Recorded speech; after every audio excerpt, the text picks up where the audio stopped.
Dov Zakheim is an ordained rabbi and reportedly holds Israeli citizenship. Zakheim attended Jews College in London and became an ordained Orthodox Jewish rabbi in 1973. He was adjunct professor at New York's Jewish Yeshiva University. Zakheim is close to the Israeli lobby. Dov Zakheim is also a member of the Council on Foreign Relations, or CFR, and in 2000 a co-author of the project for the New American Century's position paper titled Rebuilding America's Defenses, advocating the necessity for a Pearl Harbor-like incident to mobilize the country into war with Israel's enemies, mostly Middle Eastern Muslim nations. He was appointed by Bush as Pentagon Comptroller from 4th May 2001 to 10th March 2004. At that time, he was unable to explain the disappearance of $1 trillion.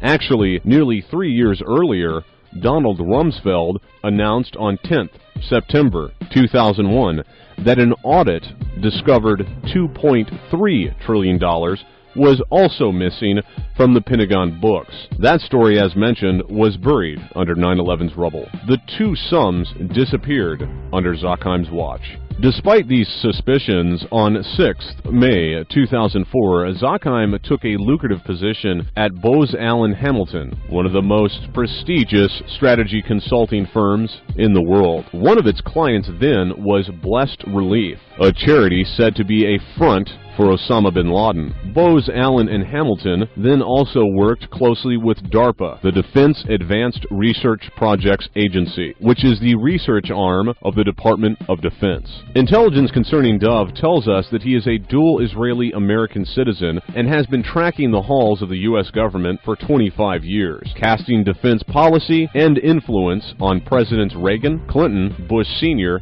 and Bush Jr. Further intelligence points out that most of Israel's armaments were gotten thanks to him. Squads of U.S. F-16s and F-15s were classified as military surplus and sold to Israel at a fraction of their value.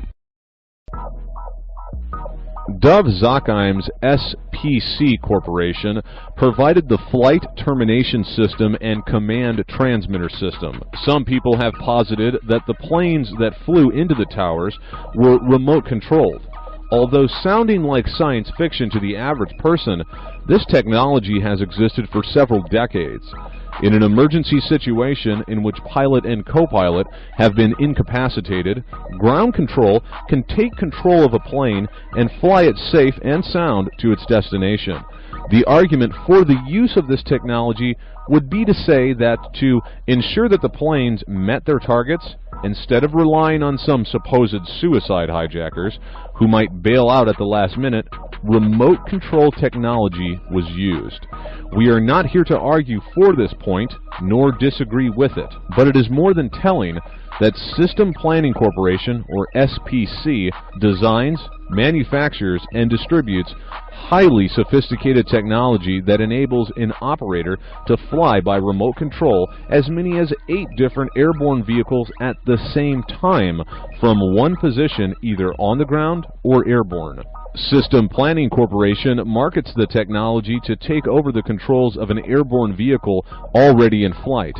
For example, the flight termination system technology could hijack hijackers and bring the plane down safely. The flight termination system can be used in conjunction with the CTS technology that can control up to 8 airborne vehicles simultaneously. The possibility of nefarious use of these brilliant technologies developed and deployed by Systems Planning Corporation certainly deserves careful consideration in any full and impartial investigation of what actually took place on 9/11. In the context of 9/11, it also needs to be pointed out that Rabbi Dov Zakheim was Chief Executive Officer of System Planning Corporation's International Division until President George W. Bush appointed him Undersecretary of Defense and Comptroller of the Pentagon. Not long before Rabbi Zakheim rose to power over the Pentagon's labyrinthine, bottomless accounts, he co-authored an article entitled Rebuilding America's Defenses, Strategy, Forces, and Resources for a New Century, which was published by the Project for a New American Century in September 2000, exactly a year before 9/11, In this article, on page 51, it is stated that, quote, "The process of transformation, even if it brings revolutionary change, is likely to be a long one, absent some catastrophic and catalyzing event, like a new Pearl Harbor," unquote.